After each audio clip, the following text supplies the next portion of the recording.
That's a good looking cut there.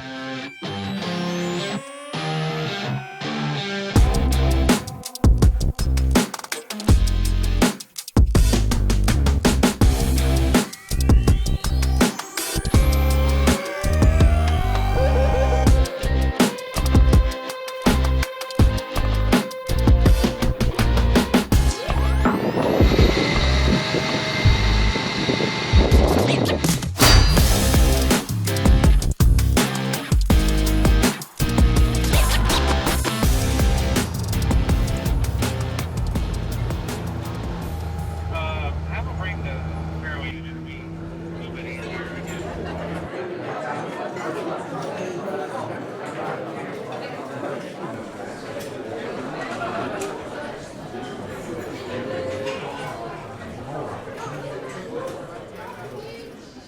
Garrett, thanks for your time today. Absolutely, yeah. Appreciate the opportunity. What a fantastic facility. Appreciate it. So impressed with the building here and the culture that you've created. Yeah. And I'd like to know more about you and that culture you've created and how you got to this point in your career. Yeah, so for me, my career, I'm the director of agronomy here at Big Easy Ranch, and I've been that way, let's see, about a year and a half now, been in this role. So it's been fun kind of building that culture, even when I got here as the superintendent, and then the last guy left and I kind of got brought up with the owner. He brought me up into the new director of agronomy role. So even since when I was first got here as a super, it was building the culture of, Big Easy and kind of what we expect for our guys. So for us, it's a lot of expectations, and our crew is very, very young. So it was good in the aspect of they don't know any bad habits. So the only bad habits they know are the ones we teach them. And if we don't teach them any bad habits, then, we have the There won't be expectations. any. Exactly, yeah. Right. And we get them the standards and expectations that we want here at Big Easy. But building that culture, you really have to be very personable with the guys, ask them what's going on, how's their life at home if you need to, trying to get them engaged. Because a lot of times is, you know how it is, like when you're in industry and you're kind of growing up young, like it's hard to be engaged in an industry that's very grinding. This is a very grinding industry, as you know. So to get the guys engaged is number one for me. So if I can get them here on property, I feel like they're happy, and that's the kind of And you get a culture I bring. buy-in from them that this is Yeah. a career, not just a job. Absolutely, yeah. And we have a couple guys that we've taken them from a small role to a very big part of our department now, whether they're spray techs or a foreman type assistant superintendent, stuff like that. So we definitely pride ourselves on kind of getting those guys to climb the ladder and make sure they're happy.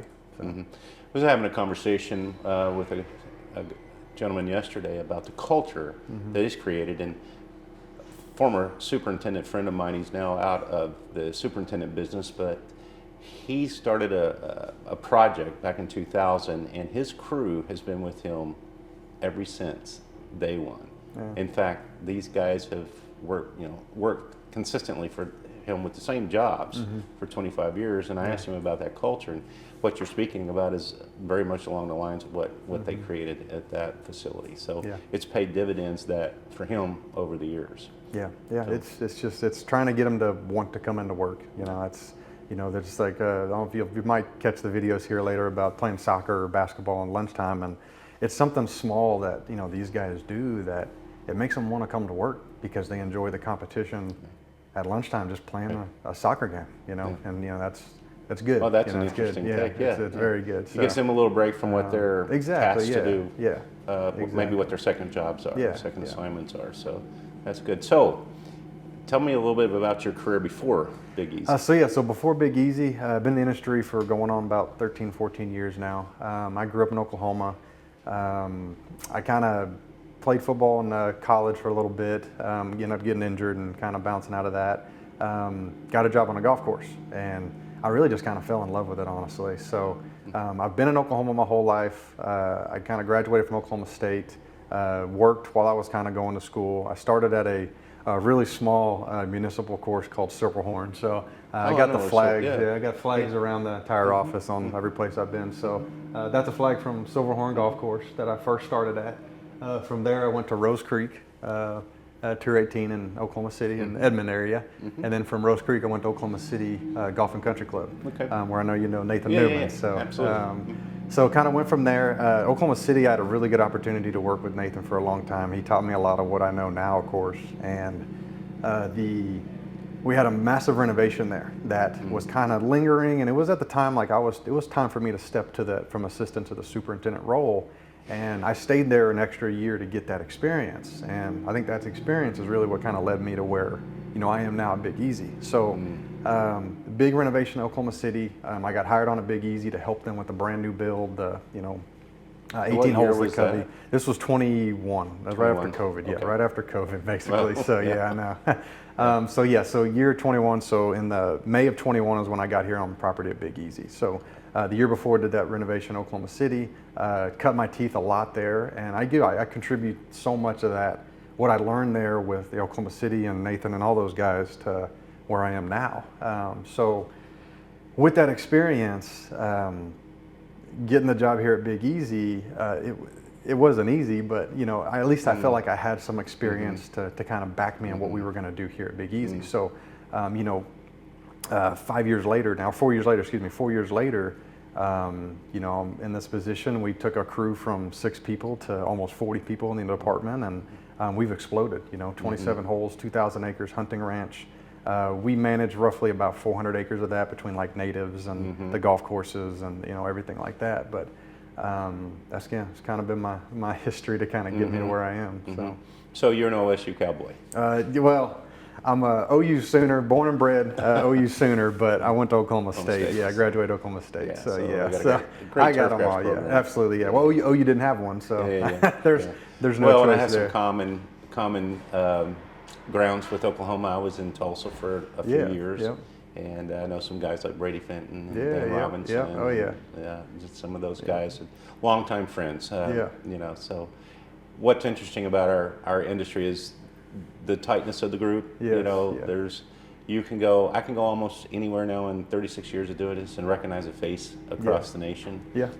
It's just always been a great group of guys, and to listen to your evolution from with Nathan Newman at Oklahoma City to where you are now, I can see some of the culture, because I've known Nathan a while, that you took from there to here. Oh, definitely. I mean, he's got a lot of guys there that are big tenure guys. They've been there for a long, long time too, and he's done a great job out there. But I miss that place quite a bit sometimes.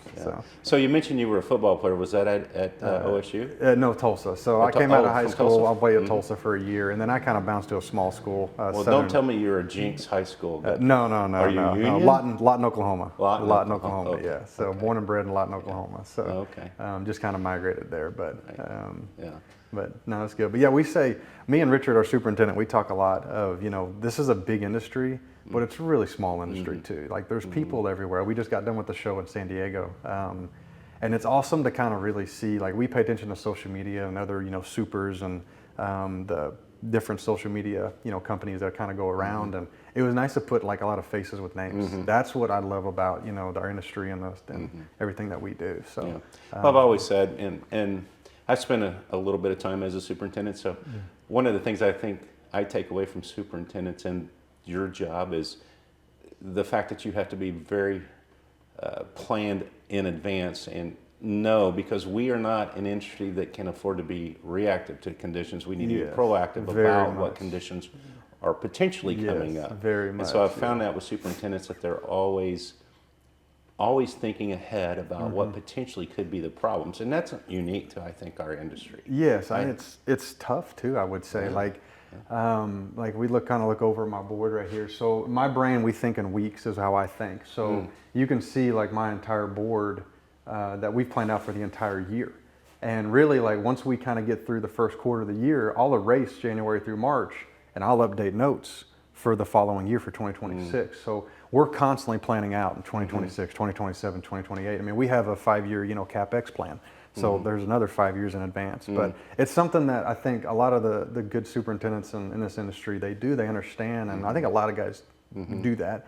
But you have to think so proactively and look out. Yeah, and I imagine a facility like this with the expectations. Keeping it in memory is not the place you want to keep it. No. I mean, we have so many tools. Like my favorite saying, I think, that I've always kind of said in this industry is, I always feel like a superintendent's a Batman. we have zero superpowers, but we have a lot of tools. And it's using those tools and using the data to make yourself better. You know, like that's the biggest kind of thing I tell. I mean, I'm a young guy at heart too, but some guys will come ask me like, you know, like, how do you keep it all contained? Well, that's a lot of data. It's tools. It's, you know, utilize your programs, utilize your, you know, we run different, you know, type of companies like on our softwares on chemical tracking and the employee tracking softwares and stuff like that. It's, you know, utilize those programs. They're there to help you. Like you can't put everything in here. It's, your head would be, you know, massive. You couldn't do it. Well, so. I can at my age, I promise you that. My wife will tell you that. I have a hard time keeping up with her calendar. So. But yeah, it's you know, trying to you know, think out ahead quite a bit, you know, and that's a daily thing too. Like, you know, yesterday we went out with the Ninja Tines, top dressing, double backtrack verticut, and double mowing. Like, we had a lot of stuff to do on the docket yesterday, and you know, it's just sitting down with you know, our core superintendent Richard and our assistant Mike, and hey guys, like, what's the pattern? You know, what's going first, what's going second, what's going third? What do we have to do for the day? What do we have to do for the week? You know, these guys have copies of the agronomic boards, the, you know, chemical fertilizer boards, like everything. Like, we all have the same copy, so it's always being on the same page. So that's another thing too, I would say, is like, you need people, you know, on the team that help you, you know, like both these guys with Richard and Mike and Danny, our equipment manager. Of, you know, you need guys in your corner and guys you can bounce a lot of ideas off of, and guys you trust. Like, that's the biggest thing, is, you know, building that culture of people that you trust, that you can, you know, as a team, just, you know, let's move along. Well, and you need their points of view too, because Absolutely, they're detailing their jobs Yeah. that they need input to be able to give to you. Yeah. So you make the right decisions. Yeah, and they're all different roles, you know, like, you got to listen to your equipment manager. Like, he's the one that's telling you, hey, these guys are not cleaning their equipment. They're leaving the reels dirty. They're, you know, doing this. Like, it's preventing him from doing his job.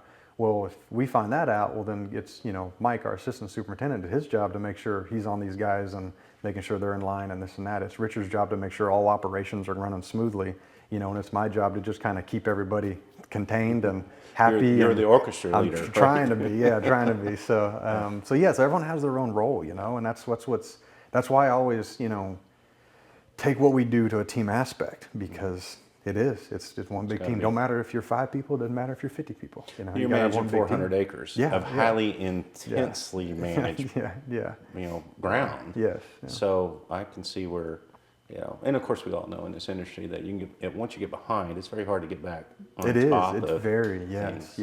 I'm working with a small 9-hole golf course right now that they've kind of got to that point where they're just so far behind that it's hard kind of talking them into different programs and stuff they need to be doing to kind of catch back ahead. But that's a very good point. Reminds me of that very well. And again, from my experience, you know, if you're not thinking way ahead, you're behind. Very much, yeah.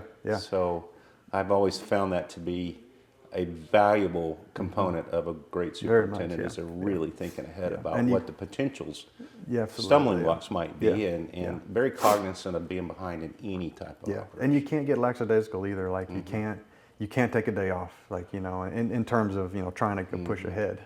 Definitely take your time off and run that. But yeah, you can't get lackadaisical. You got to make sure you're on the forefront of technology too, because that's another one. That's where Baroness, I think, really kind of hammering home with me on, you know, the different type of steel you guys use and your quality of cut, because that's one thing that I've been very, very happy with our equipment manager Danny, and how he can get the quality of cut. And I think Baroness could take that maybe to a next level for us. And that's, of course, while we're talking and while we're, you know, discussing everything. Right.